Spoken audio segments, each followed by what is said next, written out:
भाई बहनों का स्वागत है। किसान भाई बहनों, आज के कार्यक्रम में हम बात करेंगे जायद फसलों में रोग प्रबंधन। जैसे कि हम सभी जानते हैं कि हम बहुत सारी मेहनत करते हैं खेतों में, और अगर कहीं से भी कोई रोग लग गया तो पूरी की पूरी फसल की गुणवत्ता खराब हो जाती है। ऐसे में रोगों का प्रबंधन सही तरीके से होना बहुत जरूरी है। तो आइए आज के इस कार्यक्रम में जानेंगे कि जायद फसलों में रोगों का प्रबंधन किस तरीके से करें ताकि स्वस्थ फसल प्राप्त हो सके। इस विषय पर जानकारी देने के लिए हमारे साथ कार्यक्रम में मौजूद है अभिषेक कटियार जी, जो कि आचार्य नरेंद्र देव कृषि प्रौद्योगिकी विश्वविद्यालय कुमारगंज अयोध्या में शोधार्थी हैं। आइए उनसे विस्तार से जानकारी हासिल करते हैं। अभिषेक जी, आपका हमारे इस कार्यक्रम में बहुत बहुत स्वागत है। आपका बहुत बहुत धन्यवाद। जी धन्यवाद। मैं अपने किसान भाइयों का भी बहुत बहुत धन्यवाद करता हूँ। जी, आज जो ये जी जी जायद की जो फसल है जी, ये हमारे लिए इतना इम्पोर्टेंट रखती है कि अगर मान लीजिए हम जब भी अगर इन फसलों की बात करें तो ये फसलें हमारे जीवन की जो न्यूट्रिशन है उसमें बहुत ही हेल्प करती है। जैसे कि आपने न्यूट्रिशन की बात कही कि जायद फसलें जो है न्यूट्रिशन का बहुत बड़ा रोल प्ले करती हैं। तो ऐसे में जायद की फसल कौन सी होती है, किस मौसम में जायद की फसल उगाई जाती है, क्या कार्यकाल होता है इनका?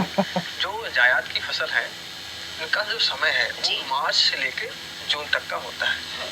जो ये फसलें हैं इनको हम उगा सकते हैं। जैसे मार्च का भी महीना स्टार्ट हो गया है, इस मंथ से लेकर और जून के लास्ट तक हम इनको कर सकते हैं।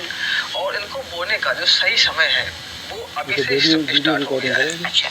और इसमें आती हैं कद्दू वर्गीय फसलें जैसे कि ककड़ी, खीरा, तरबूज, खरबूजा, जो ये फसलें हैं इसके अंदर आती हैं। और इस समय और जैसे मक्का, मैं आज छुट्टी लेना चाहता हूँ। Sir, I'd like to take a leave today.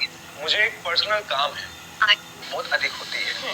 तो इस समय मक्का का जो बुआई का सीजन है वो भी अच्छा टाइम है, स्टार्ट हो गया है। जी जी। और इसके अलावा हम दलहनी फसलें भी करते हैं, जैसे इस समय मूंग है, उड़द है, ये अच्छी समय स्टार्ट होती है। तो ये फसलें इसके अंतर्गत आती हैं। अच्छा, तो जैसे कि आज का हमारा जो कार्यक्रम है वो रोग प्रबंधन पर आधारित है, तो हम जानेंगे कि जायद में जो रोग लग जाते हैं तो वो कौन कौन से रोग होते हैं, इनका आइडेंटिफिकेशन किस तरीके से किया जाए, इस पर भी हमारे किसान भाई बहनों को जानकारी दीजिए। आज हम आपको बहुत ही जरूरी जो रोग लगते हैं उनके बारे में बताएंगे। जैसे कि हम सबसे पहले बात कर लेंगे जो फफूंदीजनक रोग होते हैं। अब जो फफूंदीजनक रोग हैं इसमें कुछ बहुत ही जरूरी रोग हैं, जैसे जो पूरी क्रॉप को खत्म कर देते हैं। तो हम सबसे पहले बात करेंगे डाउनी मिल्ड्यू, जिसको कि हम चियोड़ी अष्टा के नाम से भी जानते हैं। इस रोग में जब आप जैसे ही आप पत्ती को देखते हैं, बंद हो गया। सबसे पहले तो एक पत्ती के रिकॉर्ड हो रहा है हमारे पास, जो पीले रंग के धब्बे, आपको बहुत ही हल्के पीले रंग के धब्बे दिखाई देना प्रारंभ हो जाएंगे। लेकिन जैसे जैसे फसल हमारी आगे की ओर बढ़ती जाएगी, जो ये रोग है इसके जो पत्ती के जो नीचे वाला हिस्सा है इस पे आपको बहुत ही सफेद कलर के इसके जो फंगस जो कवक है वो आपको दिखाई देगी। तो जैसे क्या होता है कि ये पूरी ही पत्ती को नष्ट कर देता है। जी जी। इससे क्या होता है कि आपकी जो प्रकाश संश्लेषण पत्तियां कर रही होती हैं उस पर बुरा, हाँ वो रुक जाता है, उसका बुरा प्रभाव पड़ता है। जैसे इस रोग का जो उत्पत्ति है, जिसे कहते हैं ना कि ओरिजिन कैसे होता है, कि कैसे पता चलेगा कि ये रोग होने वाला है? जैसे देखिए जो हमारा डाउनी मिल्ड्यू होता है इसमें जैसे ही आपका पौधा आप लगाएंगे है ना, तो लगभग 15 से 20 दिन के आसपास ये लगना स्टार्ट हो जाता है।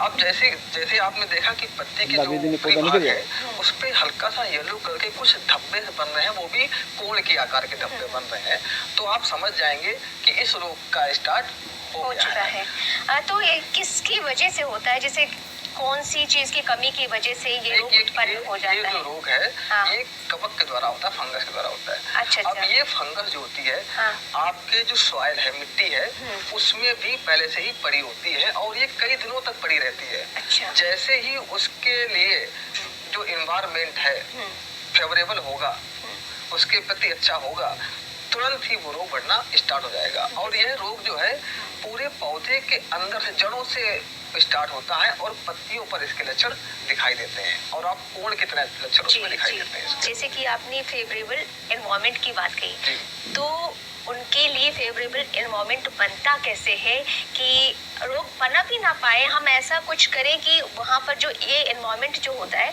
वो बने ही ना। देखिए, सबसे पहले अगर इन्वायरमेंट तो वो तो नेचुरल है, जी, वो जी। तो जैसा होगा वो तो होगा ही जी। तो इसको रोकने के लिए सबसे पहले हम जो रोग रोधी किस्में हैं उनको सबसे पहले इस्तेमाल कर सकते हैं। अब जैसे कि इस समय मेज का सीजन चल रहा है तो मेज में जो रोग रोधी किस्में हैं जैसे विवेक यूपीएम 9 करके किस्म है और ऐसे ही कई किस्में जो हमारे संस्थान द्वारा निकाली जा रही हैं तो इन किस्मों के द्वारा ही हम रोग को कई हद तक वैसे तो ये रोग रोधी किस्में तो ये रोग होगा ही नहीं इसमें, लेकिन क्या होता है कि जब हम ज्यादातर वो रोग रोधी किस्में इस्तेमाल करते हैं तो रोग होने के चांस बहुत ज्यादा बढ़ जाते हैं। अच्छा जी, अगर बराबर ही हम उस खुराक को लेते रहेंगे वही किस्म को बार बार करते रहेंगे सीजन और सीजन तो ये रोग जो है वो उसमें आने लगेगा क्योंकि वो उसके जो रेजिस्टेंस है उसको वो तोड़ देता है, कम कर देता है। तो यानी हमें फसल चक्र अपना लेना फसल चाहिए। चक्र जैसे कि हम इस सीजन हमने अब मेज की है तो फसल चक्र का मतलब ये नहीं कि हम मेज की क्रॉप को हटा दें, हम मेज को भी लेंगे। वैरायटी जैसे कि हम अभी मेज जो है ये जो है हमारी दाने वाली फसल है, ठीक है, अनाज वाली फसल है। तो हम अनाज वाली फसल के बाद कोई जो पल्स है वो कर सकते हैं, दूसरी पल्स हम कर सकते हैं। दूसरी को मिक्स कर सकते हैं, मसूर कर सकते हैं, मसूर कर सकते हैं, उर्द कर सकते हैं इसकी जगह पर। और अब तो बात हो गई इसकी, अब दूसरी बात है कि हम जो हमारा सीड है जो बीज हम लेंगे वो ऐसे जगह से लें जो वेल वेरीफाइड हो, ये नहीं कि जहाँ से हुआ वहाँ से ले लें। सीड को लेते समय ध्यान रखें कि जो हमारा सीड है वो एक अच्छे संस्थान से हो, जैसे राजश्री कृषि विश्वविद्यालय इनसे हो, कोई सरकारी जो वितरण केंद्र है यहाँ से होना चाहिए। दूसरा, जो हम सीड लें उसको उपचारित करना ना भूलें। जैसे कि जो भी रोग अभी और हम बताएंगे रोगों के जो रोग है इनको उपचारित करने का जो समय है जो बुआई से 1-2 घंटे पहले इसको उपचारित कर दें। उपचारित करने के लिए कई सारे केमिकल्स यूज कर लेते हैं, कई सारे जो फंगिसाइड वगैरह सब यूज करते हैं, तो उपचारित करके ही अगर बोएं तो उनमें रोग जो है ना होने के चांस बढ़ जाते हैं। क्या नमी ज्यादा होने की वजह से भी इस तरीके के रोग पनपने की संभावना ज्यादा बढ़ जाती है? जय हो। अगर जैसे कि नमी भी एक चाहिए पौधों को, लेकिन उसका भी एक स्तर होना चाहिए।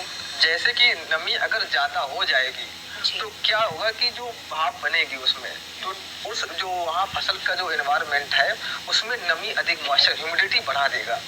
जब वो बढ़ जाएगी तो जो इंसेक्ट वो जो ये रोग है उसके फैलने के चांस बहुत हो जाते हैं। अगर नमी नहीं होगी और नमी उतनी होगी जो पौधे के लिए चाहिए तो हाँ जितना जरूरत उतना नमी होना चाहिए, तो इसके लिए हमको ड्रेनेज की भी व्यवस्था अच्छी करनी चाहिए। बिल्कुल, इसीलिए मैंने ये कहा कि क्या एनवायरनमेंट को हम कंट्रोल किसी माध्यम से कंट्रोल कर सकते हैं कि हम उसमें बहुत सारी ऐसी चीजें कर सकते हैं जिससे कि हम उस चीज को थोड़ा सा कवर कर सकते हैं। जी बिल्कुल। देखिए अब इस समय की यही टेक्नोलॉजी है कि हम एक जो शेल्टर बना लेते हैं। जैसे कि आप अगर एनवायरनमेंट को हमको कंट्रोल करना है तो फसल के जो आसपास है हम उसी सीजन में होने भैया अरे यार सन्नाटा डाली गए यार। नमी को स्टोर कर सकते हैं। इसके अलावा जो अन्य रोग हैं उनके बारे में भी हमारे किसान भाई बहनों को बताइए ताकि उनको पूरी जानकारी इस कार्यक्रम के माध्यम से मिल सके। देखिए जो आपने नमी की बात की है, जी बिल्कुल, तो हम नमी वाला जो रोग है उसी से स्टार्ट करेंगे। जी बिल्कुल। तो हम जानते हैं उकटा रोग एक बोलते हैं जो इस समय जायद की फसलों में अधिक लगता है। तो जो उकटा रोग है इसे फ्यूजेरियम विल्ट कहते हैं और ये भी एक कवक द्वारा फैलता है। जी। इसमें क्या होता है, आप जब दोपहर के समय खेत पर जाएंगे तो आप देखेंगे कि जो पौधा आपका है वो मुरझाया हुआ रहता है। अब पौधा जो मुरझाया हुआ है वो पौधा शाम के वक्त अगर आप उसमें पानी देंगे तो भी वो पौधा आपको मुरझाया हुआ रहेगा। तो आप समझ जाइए कि हमारा जो पौधा है वो ग्रसित है इस फ्यूजेरियम रोग से। इसमें क्या होता है, जब भी आप उस पौधे को उखाड़ेंगे और जब पौधे को आप उसको फाड़ के देखेंगे तो पौधे के जो उसमें टिश्यूज हैं वो आपको बिल्कुल ब्लैक कलर के दिखाई देंगे। हिमांशु इससे क्या होता है कि पौधा वो क्या करा, अब वो दोबारा से पौधा सही नहीं हो सकता है।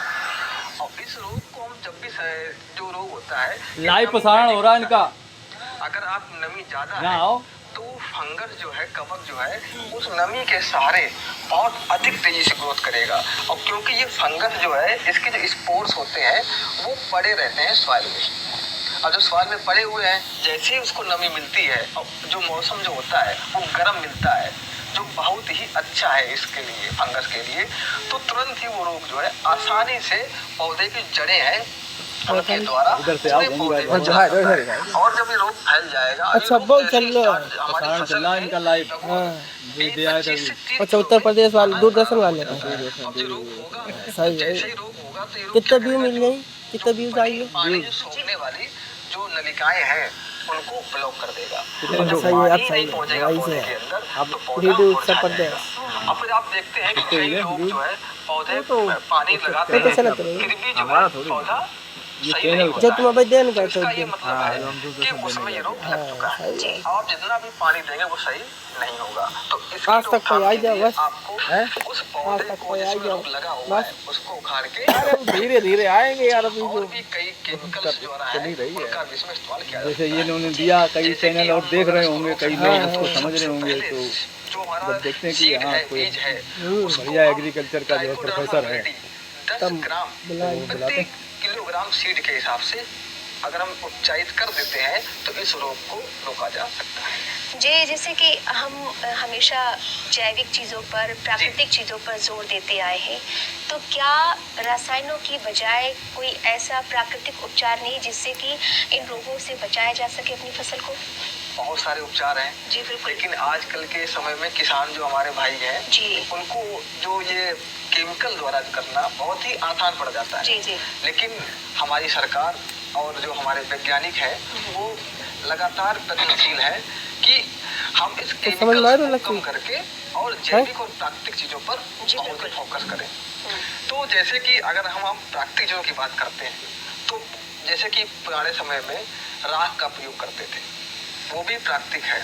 अब राख का प्रयोग जब हम जहाँ पर भी अब लहसुन का जब खेत देखते हैं वहाँ पर राख डाल देते थे तो कई सारी बीमारियां नहीं आती थी। दूसरा, अब हम स्प्रे कर सकते हैं, जैसे कि हम प्याज को पानी में घोलकर उसका एक्सट्रैक्ट बनाकर अगर हम स्प्रे करते हैं तो भी हम कई फंगस, कवक, बैक्टीरिया, वायरस से पौधे को बचा सकते हैं। दूसरा, अगर हम बात करें लहसुन का भी अर्क होता है, इसको भी अगर हम पीस कर और इसका एक्सट्रैक्ट निकाल लें और इसको पानी में घोल कर स्प्रे कर दें, इससे भी हम बचा सकते हैं।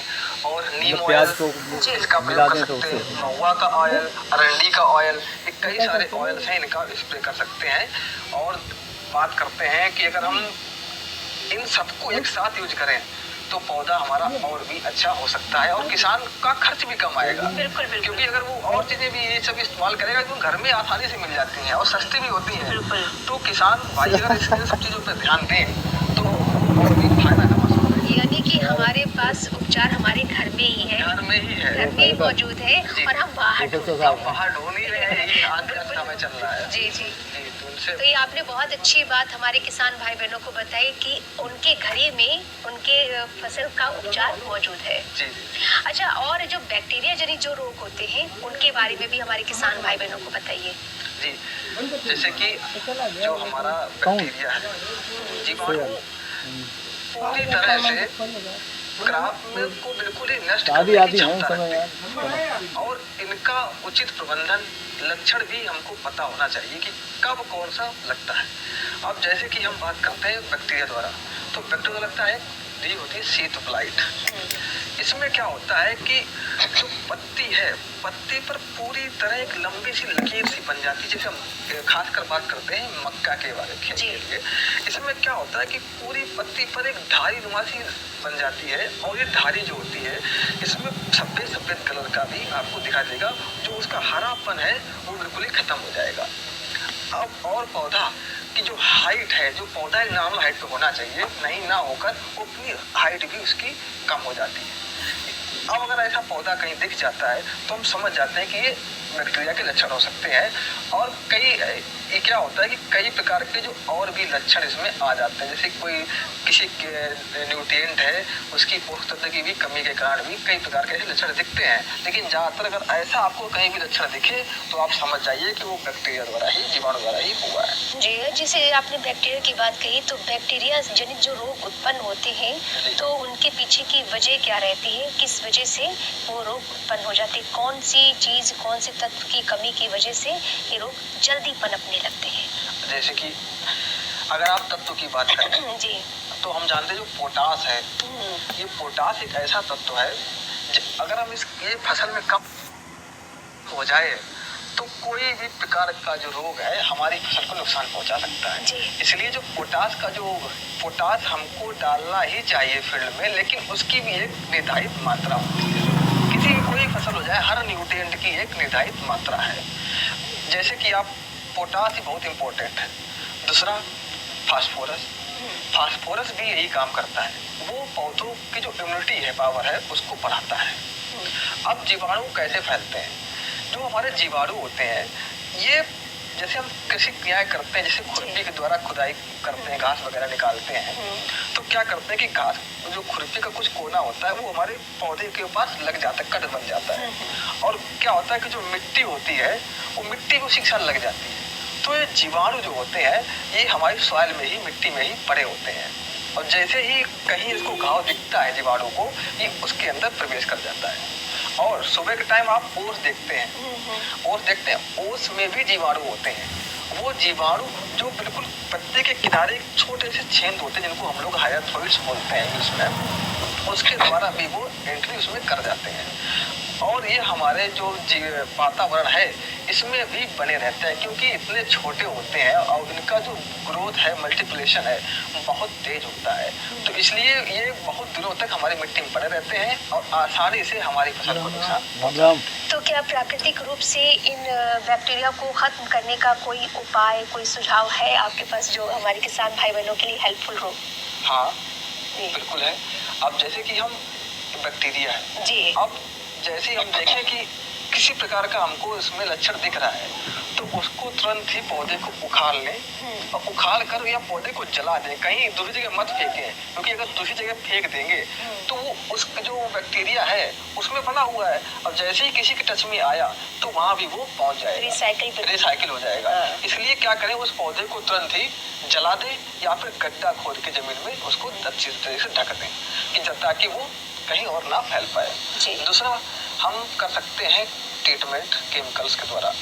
एक आता है कॉपर ऑक्सीक्लोराइड। अच्छा, कॉपर ऑक्सीक्लोराइड का आप स्प्रे कर सकते हैं, 2 ग्राम प्रति लीटर के हिसाब से स्प्रे कर देते हैं। और स्प्रे करने का भी एक समय होता है। जी बिल्कुल, यही सवाल मैं करने वाली थी। स्प्रे करने का भी एक समय होता है। स्प्रे आप जो है ज्यादातर शाम के समय करें।